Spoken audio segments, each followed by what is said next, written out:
No, no way. No, no, no way. No way. Do you recognize this place? Do you know what's missing out of it? Pretty much everything. I have completely cleaned out my lab at Larry's in Central California, and I am going to move into here. And this is kind of the story of why and the last 2 months of making this happen. It all starts with me pulling on stuff in trees and then realizing that I was going to keep going. So we built the SlackSat machine that you have all seen in the videos, and I've placed that in my garage, which was by chance that it fit. It is 21 feet long. And I only broke stuff for about 2 or 3 days per month. I was running a painting business. I was only putting out 4 videos a month. And yeah, super good enough.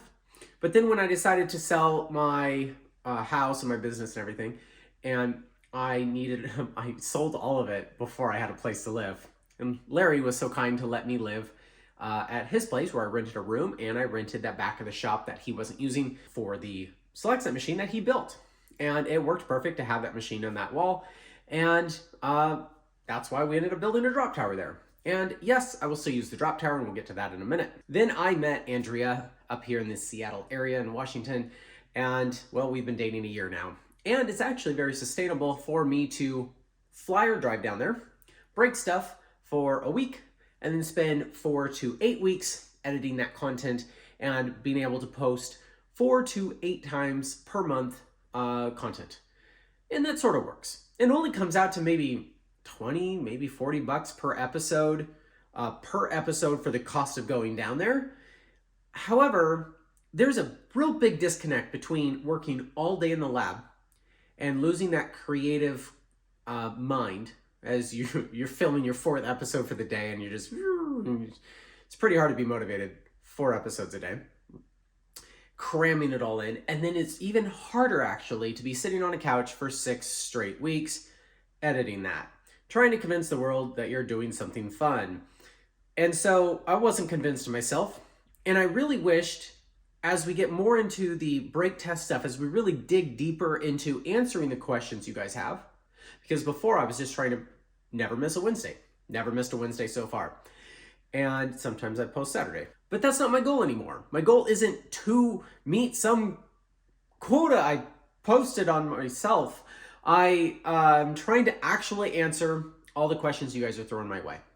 And it's mostly basically roped activities, but I do hope to answer every question in extreme sports where your life depends on the gear. And I can't do that once every 6 or 8 weeks. And for example, the Alpine Butterfly video, I liked how it turned out, but I filmed that in March.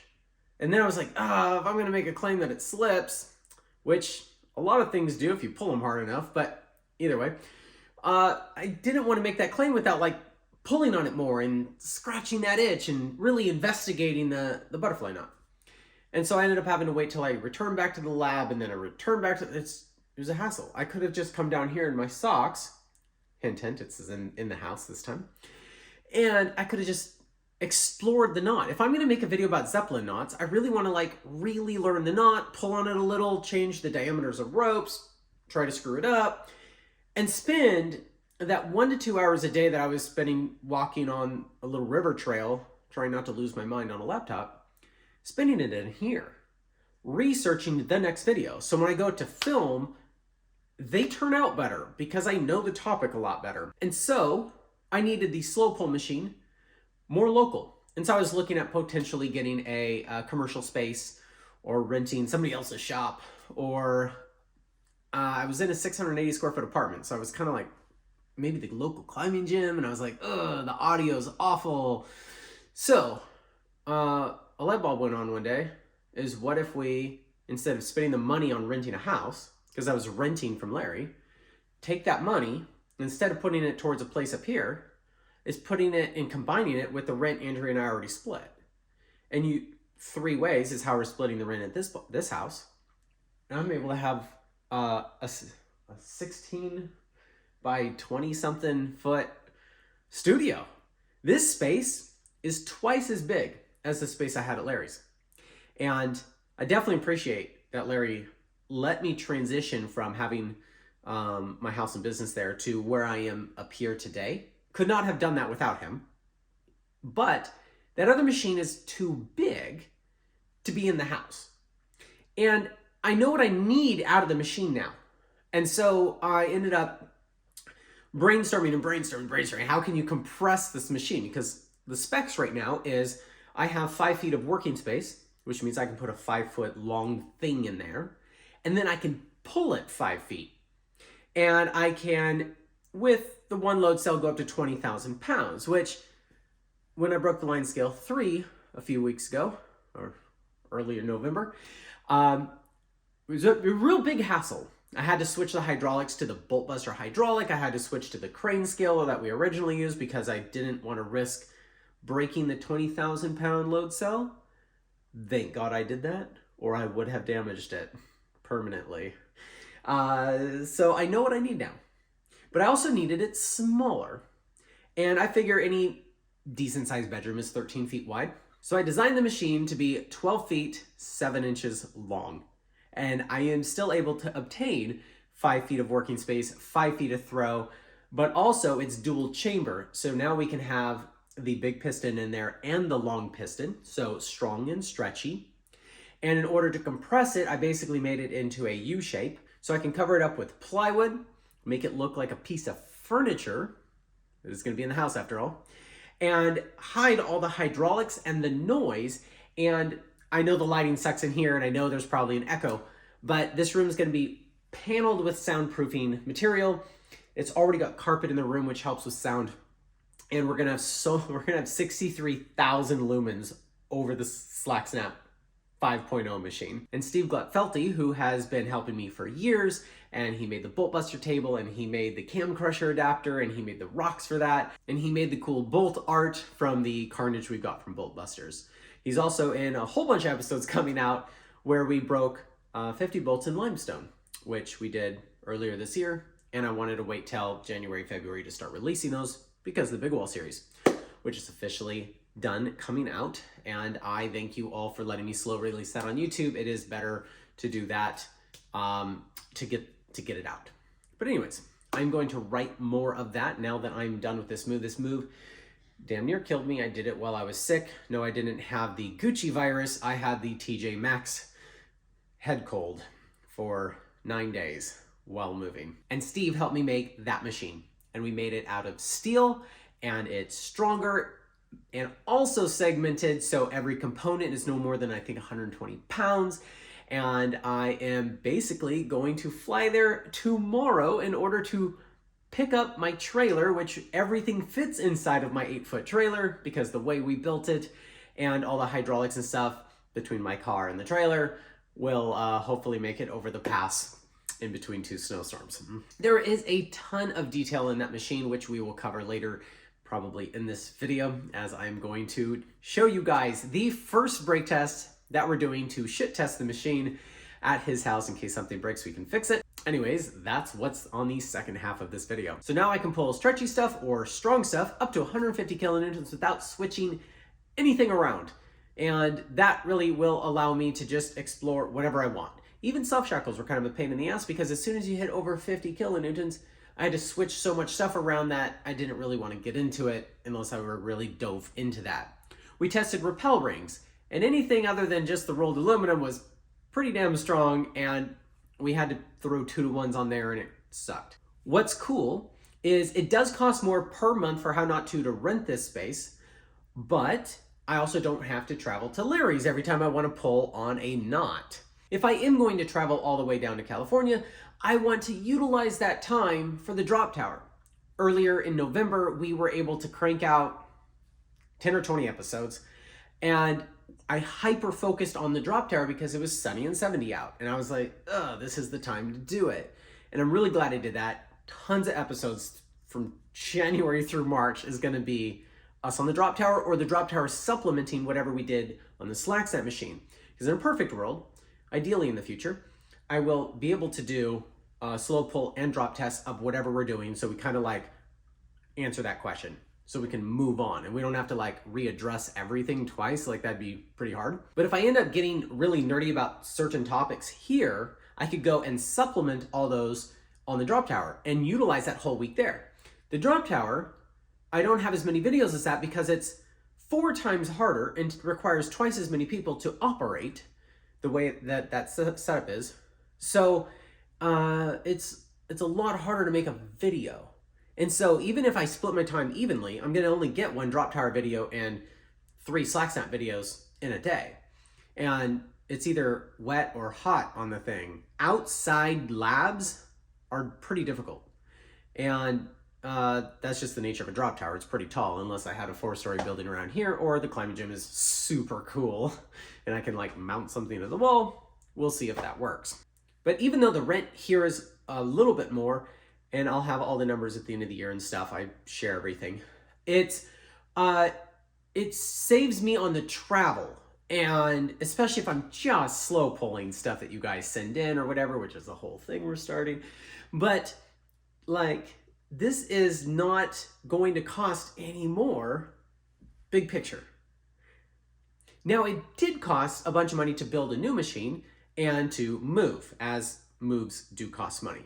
And I was only able to do that because the people who are supporting, the patrons that are supporting now, just like that $1 or $2 may not sound like a lot. It's a lot. It's a lot when 500 people donate every time you post a video. Because I know within 3 months, I can recover a lot of the costs to make the transition, and my burn rate, or how much money I spend per month, regardless of what I make in videos, my baseline burn rate is really low. I don't have debt. I don't have recurring expenses. I don't have employees, other than occasionally I get inspired to hire some editor or somebody for something fancy. But like, it's a one and done expense, just like a lot of the things I do. SlackSnap machine, one and done expense. And it was also very nice with Steve. I basically, for 4 days before GDBY, helped him build it. I stood over his shoulder and micromanaged almost every cut and everything, because everything had to be built into the back of the frame, into the frames, right? So what's gonna hold the load cell and what's gonna hold the hydraulic is these rods inside of the ends. And that's how I was able to like really save a lot of space. A lot of space is wasted on the other SlackSnap machine. I had so much of it, it didn't matter. Just trying to attach the different components to the ends. But driving back from Moab, from GGBY, basically I answered more questions. I did the whole move in the last 2 weeks, and then I'm gonna go fly back there, and I have a couple days to tweak it, and I think we're gonna use an ASAP to catch the samples, so I don't have to guess how long the samples are, but that's a lot of nerdy detail you don't need to know at this point in the video. So another really cool part about this lab, other than the fact it's temperature controlled, I'll have enormous amount of lighting, it'll be damn near echo proof, and I have twice as much space to work in, and no random air compressor is gonna go off, and if it rains, you're not gonna hear it on the roof. Besides all that, I have a guest room and a guest bath, which will allow me to invite people in with a more reliable SlackSnap machine and a more controlled filming environment. And temperature control is a huge thing.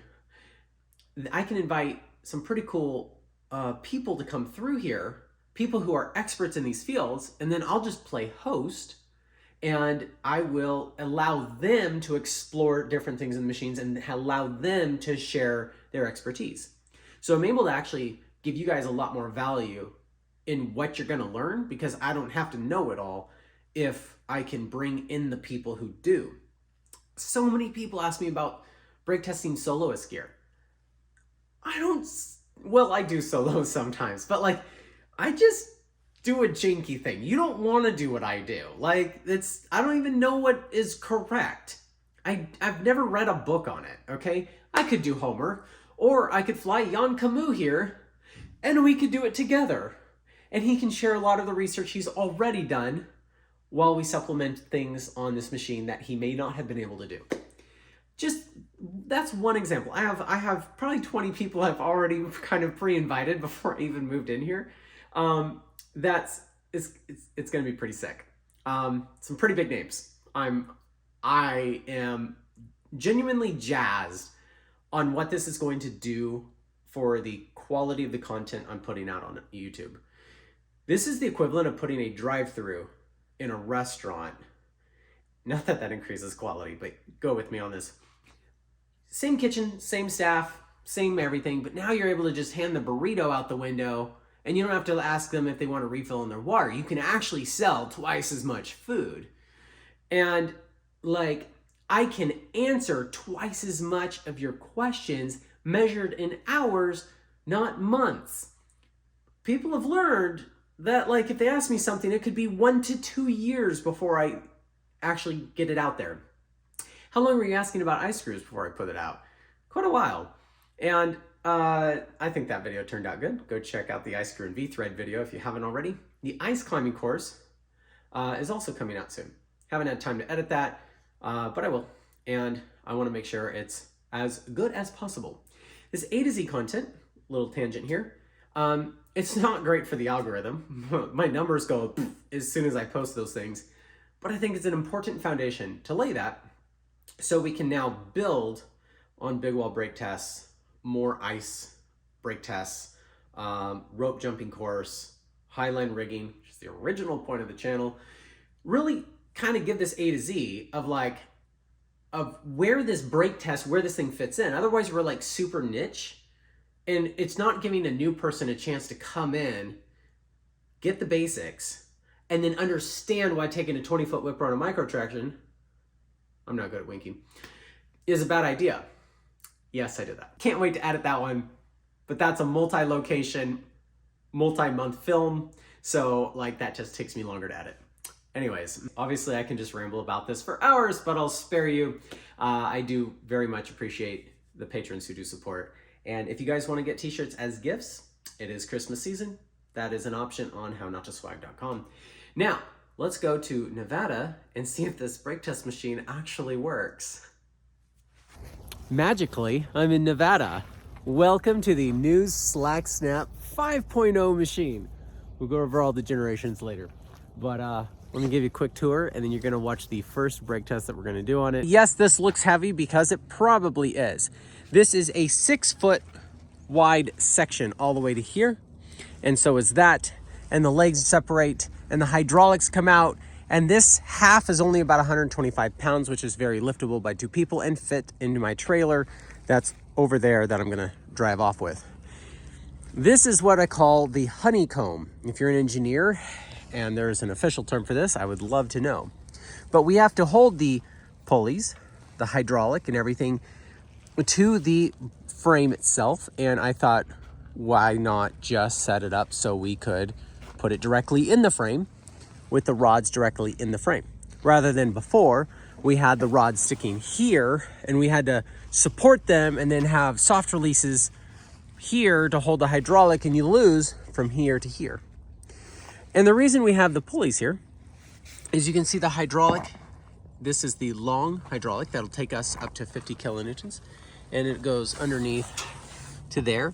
It is also embedded in that frame over there.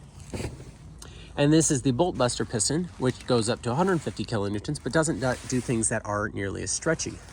And so they're both being held in by this frame. And that is a mussy hook that we broke a little while ago. A video's coming out on this. This is a steel carabiner, and that is pretty cool way of utilizing that. But anyways, that is being all held together, and this is more than strong enough. And we're gonna have 2 separate pumps, one for each piston, so they're completely independent. And this is all gonna be covered. You won't even see it, and it's gonna look nice. And no, that's not the final color. That's called primer. It's gonna probably be a glossy black, and this is gonna be a stained piece of wood on top. And yes, it's gonna go all the way across, and that's gonna look like a piece of furniture by the time we're done. This is another rod that sits there holding the load cell here and the hydraulic here. And this is that big original crane scale I've been using all along. What I can do is replace this piece of wood with another one that's a little bit more narrow. It'll look very similar to that. It'll give us access to this chamber, which we will be able to pull anything we want. And our new catcher system is an ASAP, which we're gonna modify it multiple different ways. Probably gonna mount here or here. And then as the rope goes, it's gonna catch, and it's gonna be less dramatic having things go flying. Now this hydraulic can pull up to 50 kilonewtons, but when you put it in a U shape, that means the center of this is going to see 100 kilonewtons for the sample to see 50. And these go up to 150 kilonewtons each before they break. That is not the working load limit. So to minimize the load on each one, neither one is going to see more than 50. The other benefit to having these separated is I can attach a rigging plate here and grab from the outside of it and pull a rigging plate that allows us to test different anchor configurations. We can also do our bolt buster adapter in here.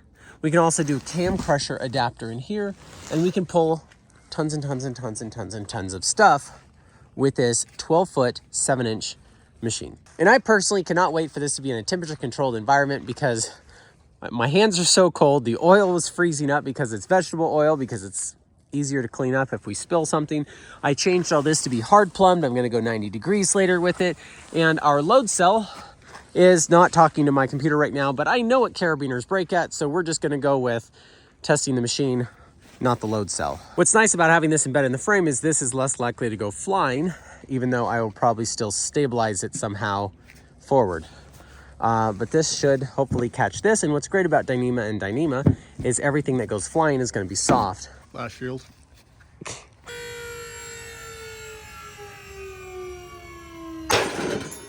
That machine didn't even look like it moved. Did it work? Oh yeah, it's locked up. Nice, I'll probably get a bigger cord for it. This doesn't seem to have gone anywhere. I don't know where it would go. Oh my gosh, it broke. Wow, ooh, it's so hot. What'd you think? Is it? It made noise. is that all we're trying to do? Shocker that a little carabiner can't break this hunk of steel. Well, while I'm here, I actually do want to try to break the machine because, well, he can fix it if I do. So we made this into a U shape, so they're going to be exactly even because I don't want to put too much pressure on any one pulley. And it's going in like that, like this. And then this is another U shape, and definitely I think this pinch point is the problem. Going directly to the soft shock load, which I do not believe is going to break at 50 kilonewtons.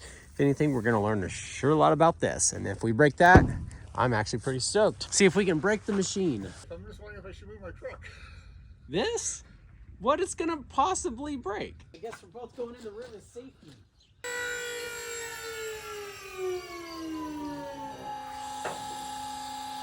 What's good?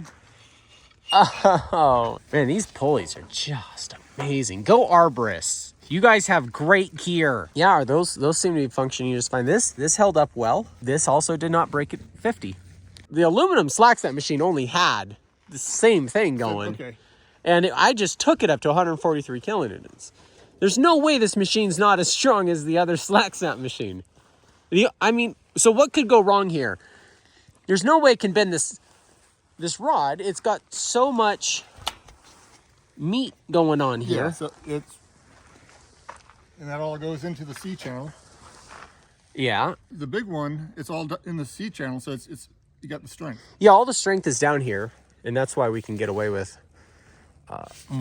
the stronger stuff down here and the weaker stuff up here. Yeah. But I just don't get the distance I need with a 12-foot test bed without that redirect system. And we just proved, and I'll definitely get a different, like SK99 Max with maybe a thimble eye or something that goes to a different one, has different extenders, different span sets. So this would be a combination of industrial gear, arborist gear, sailing gear, I guess climbing gear. So I wasn't quite sure what is 30,000 pounds strong. We're gonna start with these slings. So we basketed 2 old industrial slings in here. We've got this load cell on, and Steve just moved his truck. Not sure why.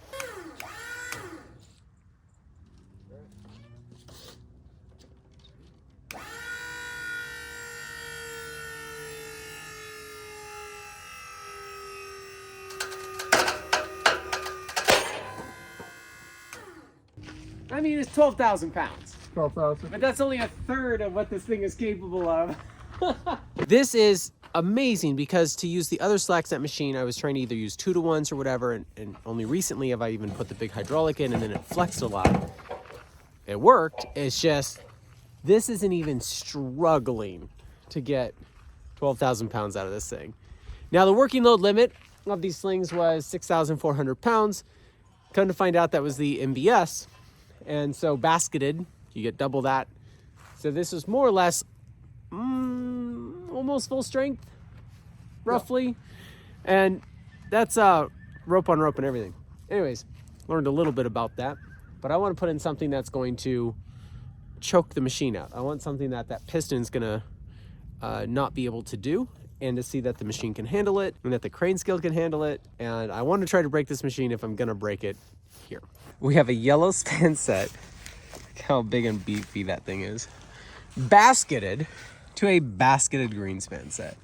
And that is not going to make us lose too much throw. We have plenty of throw.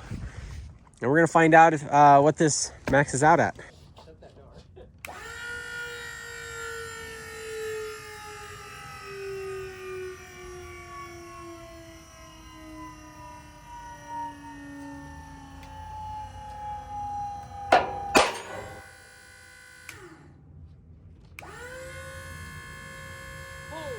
No way! No, no way! No, no, no way! No way! 27. 27? Holy shit! You guys, I broke a green span set in a basket. All my life goals are complete. I can throw away the machine now. I'm done with how not to. 27,200 pounds. I just need you to know that a line scale 3 broke 5,000 pounds higher than this green span set. Fun fact. Now I've been using the big hydraulic for bolt busters because I knew I needed a big hydraulic for that, and we would just anchor it to the ground on one side and then 4 bolts against one. But it doesn't have enough distance in order to pull stretchy stuff. So if, like, let's say you guys sent something that was stretchy and then something that was strong, because they're different, it was completely different setup, and then we'd have to put extenders on there and 2-to-1s, and that's why breaking stuff was just so hard. It's going to expedite what I can do having strong and stretchy hydraulics as an option. Why don't I just get a long big piston, you ask? Well, it pulls so much slower, like way too slow, and then you got to reset it and stuff. So it's just, I really like the 1.5-inch rod on the long one. It's perfect for what I'm using it for. The problem is anything over 40 kilonewtons is just kind of like struggles. So I probably won't even use that long stretchy piston for anything over 40 kilonewtons, especially if I know it's going to be like that, because I have the big one and it's super convenient to just throw that in there. So if we're going to test rappel rings and I know it might be around 50, I just throw it in the big one. But there is so much stuff that I can break under 30 kilonewtons that, man, it's just so nice to have both. So kudos to Steve. He let me stand over his shoulder for 4 days while I agonized over every cut and everything. And then he primed this before I got back. And it's gonna get to be shiny black. It's gonna look like a piece of furniture when we're done. I'm gonna get my load cells to work. And this is gonna have a nice cover over it. Maybe how not to cut out of it with LEDs behind it. Yeah, what a neat machine. And I'll dive into more detail on like how this is built and how you can make one easier than we did this if you're not cramped for space, because this isn't rocket science. And then just how hydraulics work and how these are all just pretty cheap. That pump's only $400. I think this is only a couple $100. This I got off eBay. And so if you really wanted a machine, I'll tell you how to do it.